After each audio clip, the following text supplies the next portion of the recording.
Welcome to the GreenPilled.network podcast. If you're just joining us, we're building a coordination, a network society of thousands of hackers, dreamers, and doers focused on using crypto to bring positive sum digital systems to the world. This podcast features the people who are doing it, and we publish a season of 5 to 10 episodes every couple months. This season is lean, mean capital allocation machines. In what ways will on-chain capital allocation be different from off-chain capital allocation? Capital allocation is just how we decide what we want to fund.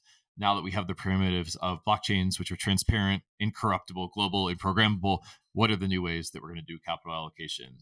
What are the coolest experiments in doing it? These are the themes of Greenpill Season 4, Lean Mean Capital Allocation Machines. My guests today on the podcast are Colin and Oshin from Obol. Obol is a technology and community that is pushing forward the decentralization of staking at the base layer of the Ethereum network. And I've known Colin since my days at Consensus. Gitcoin was incubated at Consensus. Colin got his start in the space at Consensus, and it's been cool to keep up with them over the years and see what they're up to. The thing that I want to get out of this episode is learning about one of the most advanced pieces of technology out there and how they're going to be changing the way that staking is done on the Ethereum network. Spoiler, it's by using DVT, distributed validator tech. But then there's an interesting thing that Obol Network has done, which is they're pledging 1% of their funding to public goods. So they call this 1DX, 1% for Decentralization Retroactive Fund.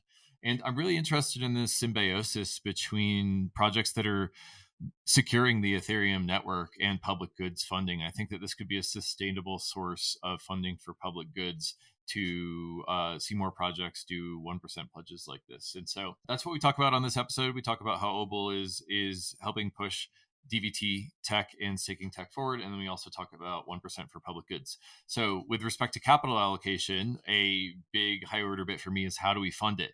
We need sustainable recurring ways of funding public goods funding if we're going to move away from just taking these giant treasuries that are denominated in a community currency and funding public goods with it. So I'm interested in this idea of continuous ongoing stable funds into public goods. And that's why we are doing the episode with Obol during the capital allocation season. So I think you're going to enjoy this episode.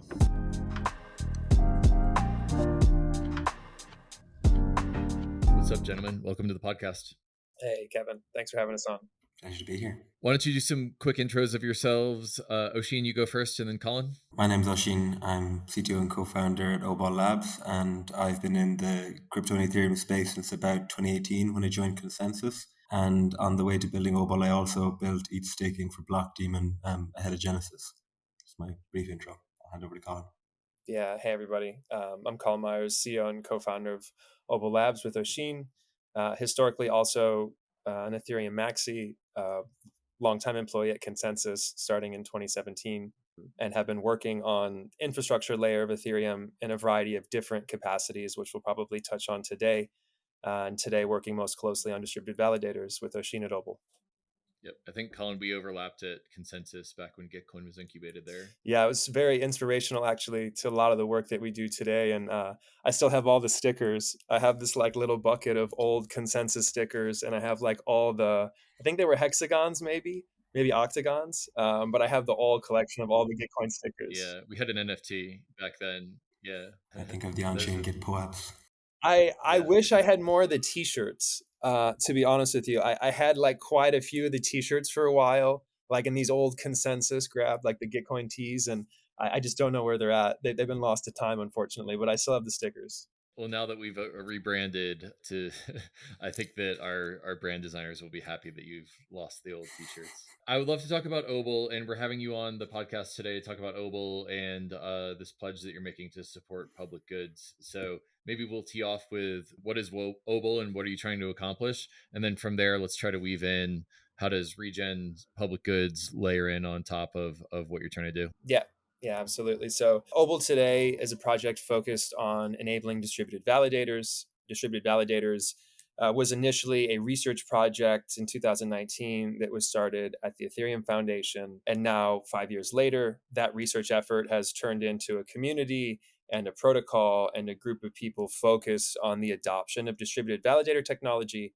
which enables an Ethereum validator to be run across multiple machines or shared by a group of people. So it has quite a decentralizing and community element built behind it. And Oshin and I have been focused on building Obol now, which is an implementation of DVT for almost 3 years. And Obol sits in this maturity cycle of Ethereum where we're developing it as a middleware. As we've decided over the past couple years to ossify the core development, the Ethereum community has now opened up this middleware layer, and that's where we operate in today. And what's most interesting is that inside of the middleware layer, there really isn't like an economic playbook, right? Like, what is the best way to manage the economics of a middleware? Which is the best way for a middleware to sustain itself? And ultimately, what is the funding model of this layer? Right below Obol sits the core clients. So your Prisms and your Lighthouses and your Tikus and the ETH2 side, et cetera. And that is, a open source, free forever main access point of the network. Now we're building right above that. And we've decided for our economic model to choose retroactive funding as that flywheel to help keep innovation up at the consensus layer and hopefully sustain a lot of other public good and open source projects at the Ethereum validator infrastructure. Oshin, anything to add? Yeah, I think the main thing that I wanted to mention is that this isn't the first time that people have looked at something like this in the space and having miners or validators try and fund public goods. I know I was actually quite moved by the post you made in about 2019 with Greg and Lane around using setting the ability for a certain amount of the block reward to go to validators. And I kind of agreed. I wasn't really sure where we'd land. There was a lot of, pushback at the time. I'm sure you remember. And I kind of agreed with the resolution at the end that it was maybe too difficult to put into the core protocol for Ethereum because it wouldn't really be neutral, but that it would be fair game to do on levels kind of above Ethereum or like above the core protocol. And what I see about like distributed validators and this idea and commitment of retroactive funding is in some manners a bit of a successor to the idea of putting it in the core protocol. Is it's like, let's put it in the protocol for stake sharing, and you with the ability to stake share will take a percentage rewards and use that to fund the software that has brought about this stack that they're all using. For the listeners who are uninitiated, I think that was EIP 1890. It was designed to try to figure out how do we fund public goods using block rewards. I was an EIP author with a couple other people on that. I no longer think it's a good idea. I think the layer one should be capture resistant. But we can, with layer ones and layer twos, with layer twos and DeFi projects and any project that's generating yield or generating revenues, it'd be possible for them to take a percentage of their capital and put it towards not only their ecosystems, public goods, but upstream to Ethereum and then eventually all open source public goods. So that's how the origination of that controversial EIP and then how it's evolved since then to sort of transcend and include the feedback and the controversy that it created. Absolutely. I think it's done a great. Well, I'd love to get into Obol and what y'all are doing with respect to this, and tell us about your commitment to public goods and what y'all are going to be rolling out as the network rolls out. Yeah, so today our kind of maturation cycle and our go-to-market has left us working with a variety of different types of validators. So we put the world's first distributed validator on mainnet in 2022. And since then, we've spent all of 2023 working and enabling different types of validators to get on mainnet and to run Obol software. It's very similar to how like Optimism launched and went to market. They picked a partner. For us, that partner was Lido. And at the end of the last cycle, when we were coming to market, there was a big need and push for Lido to decentralize. And to get that entity decentralized and that community decentralized over time, they took on DVT as a software. So we kind of initiated our go-to-market and the value capture of the protocol by working with Lido, and then now most recently EtherFi. And we have a collection of at-home validators and squad stakers and all these different people who are running the software today. We've started to accrue revenue as a result of this for the first time, now that the mainnet adoption has matured over the past 6 to 9 months, and we'll continue to collect revenue as a means of our mainnet adoption. That is where the funding comes from. And that's ultimately, the source is staking rewards and the different projects and individuals who are implementing Obol software. into their validators. All of those funds will be collected and then distributed retroactively to the community, to a variety of different projects today that have helped us get to where we're at, and tomorrow, projects that help fuel the ecosystem that the community decides on. Yeah, so I think as we roll it out, I think we'll be relying a bit on the rounds side of like these things. I was admiring, is that what, around 24 with Gitcoin recently or something very close to it? So we'll be kind of rolling out hopefully our first round this summer. And generally the goal is that the people that are contributing to public goods, they're benefiting from distributed validators, will be, choosing the projects that will be, benefiting from their rewards. Our current plan is actually to use Easy Retro PGF, as I understand to be called, which is a project spun out of Optimism or yourself more directly. Maybe you can tell me, which has been a very easy way to bootstrap a public good funding round. We've been kind of practicing with it internally, getting a bit of a feel for it, but it looks like how we'll kind of bootstrap this and keep it simple and start with kind of small rounds and get the hang of things as we hopefully kind of get this flywheel going. Do you want, maybe for the people that aren't familiar, want to explain what Easy Retro PGF is? Yeah, happy to. I think I'm known as the founder of Gitcoin, and Gitcoin has traditionally been known for quadratic funding in the past, but we just announced Gitcoin 2.0, and the idea is to go multi-mechanism. So Gitcoin 1.0 was a screwdriver, Gitcoin 2.0 is a multi-tool, multiple different tools in one. And now next to quadratic funding, we've got retroactive public goods funding as an offering side by side. There's other mechanisms, but I'll just focus on Retro PGF here. And basically, we've been working with Optimism in order to help build the voting interfaces for retroactive funding rounds over there. It's now called retroactive funding, not retroactive public goods funding. That's a whole nother other rabbit hole. But basically, kind of our strategy is to help Optimism build the best possible voting interfaces and protocols for doing retro funding. And Optimism are the innovators on Retro PGF. We're just kind of taking the tools that we've built with them and democratizing them so that it makes it easy for any DAO to do retro funding. So that's why it's called Easy Retro PGF.xyz. And it's been a lot of fun quadratic funding is great in some ways, but it's also very narrow in others. And it's been fun to explore the design space of a different mechanism and to support other people who are putting it in place in their ecosystems. So I think that's kind of like the niche that Gitcoin's settling in, is democratizing mechanisms that other people haven't invented. And yeah, really excited to support y'all's community with retroactive rewards. Awesome. Yeah, it's super compelling, the amount of mechanisms that have spawned from what I think of as like kind of one paper in 2019. But I was wondering, even just coming onto this, there's like Macy and community voting and conviction voting, and there's a hell of a lot of stuff in this neck of the woods. And I think that's what this podcast is for. So yeah, I think that's, kudos to you on that one. I think that one of the things I'm feeling like there's a symbiosis here between the public goods funding community, which needs ongoing sources of funding for its public goods, and projects like Obol that are generating sustainable cash flows and token economic flows, but also need to support the builders in their community. And so the symbiosis that I see here is that y'all are giving 1% to this decentralization retroactive fund, and in return the public goods funding community is giving you software to support your community. And that's a symbiosis that I think that a lot of projects we hope to see implementing into their ecosystems. And I'm really excited that y'all are leading from the front by doing this. Can you take us into the details of it says the 1% decentralization retroactive fund on my notes, and the short is 1DX. Take us into the details of 1DX. So workshopping on our like hashtags and our memes, suggestions welcome when it comes to kind of, populating this. But generally speaking, the idea is that we use immutable solidity smart contract splitters to take 1% of the validator rewards.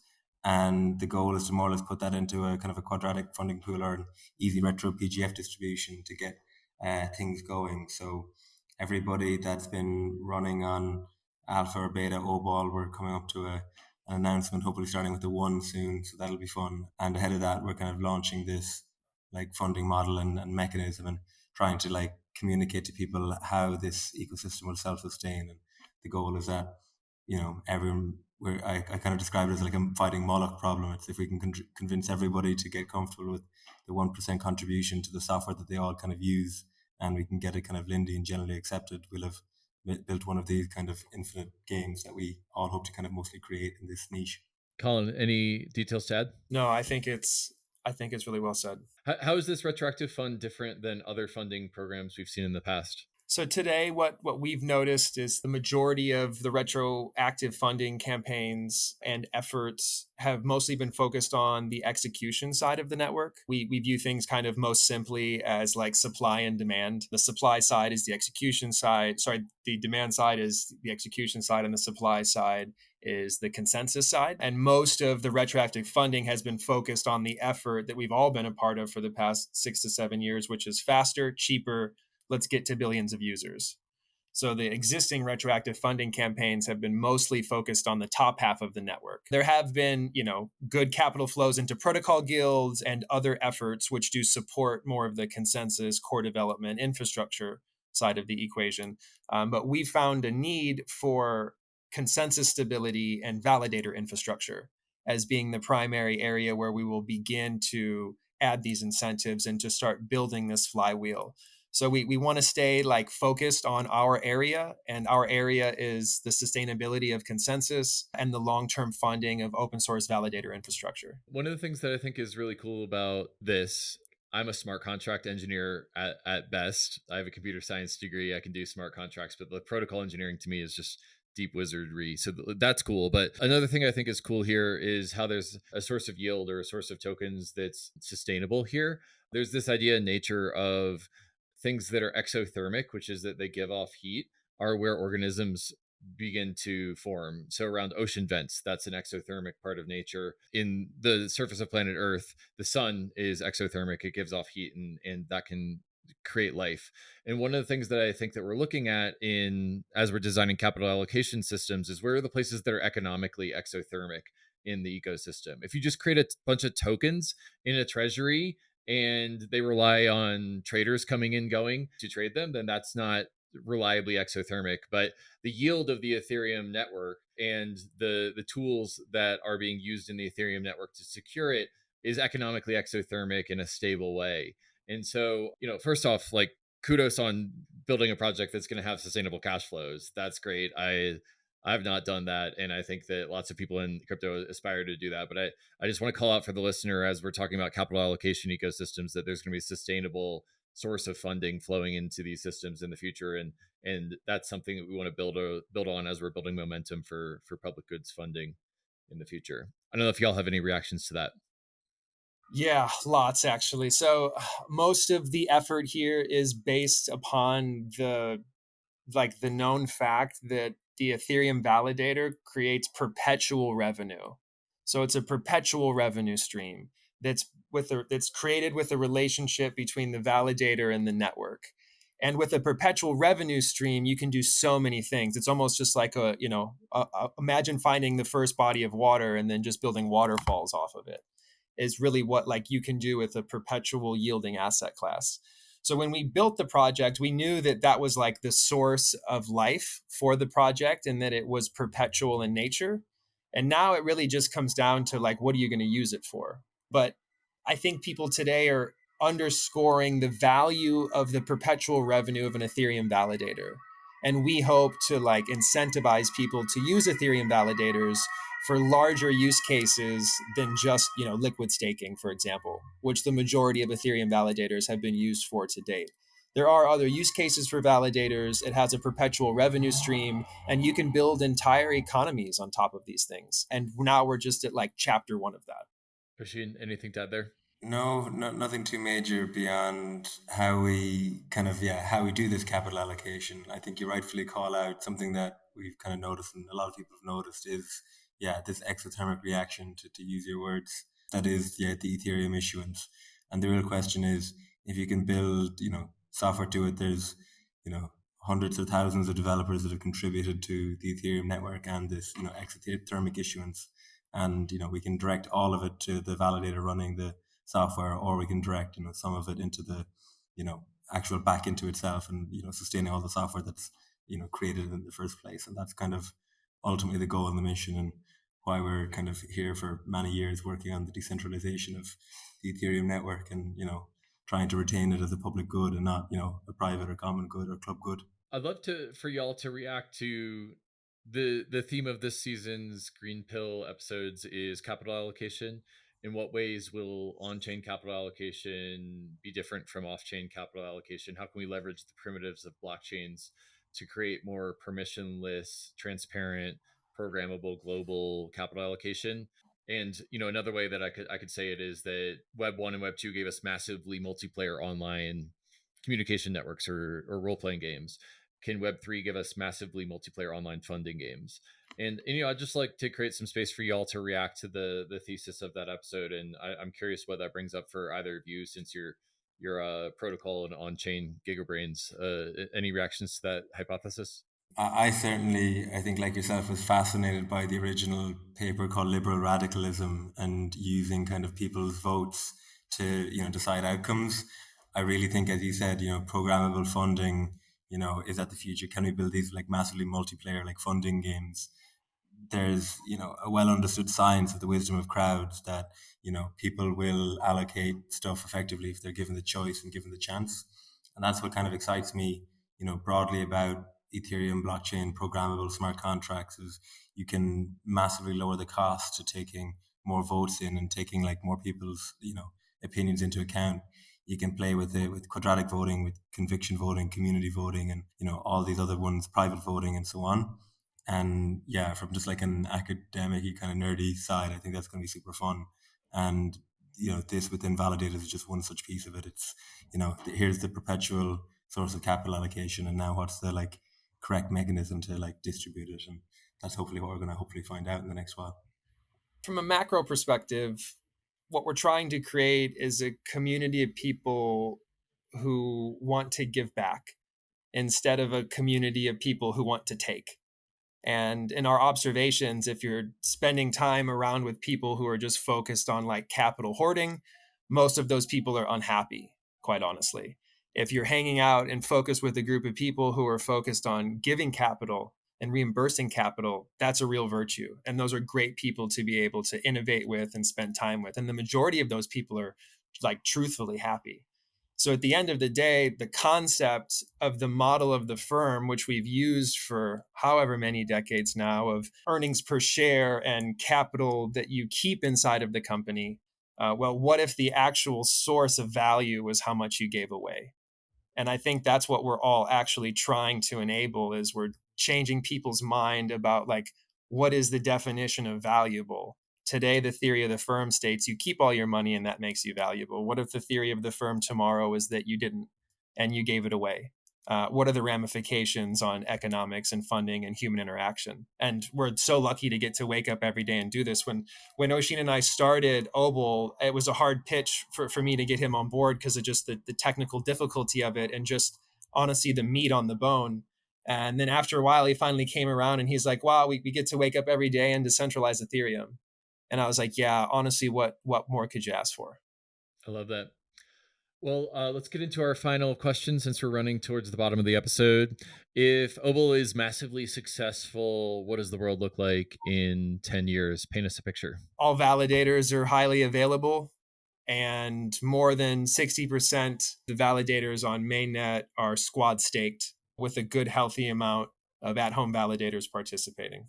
For me, I'd probably just say that the Ethereum project is still like alive and thriving and not being funded out of the EF or Joe like it may have been in times past, and that these funding models work and we can actually get them established and Lindy and self-sustaining.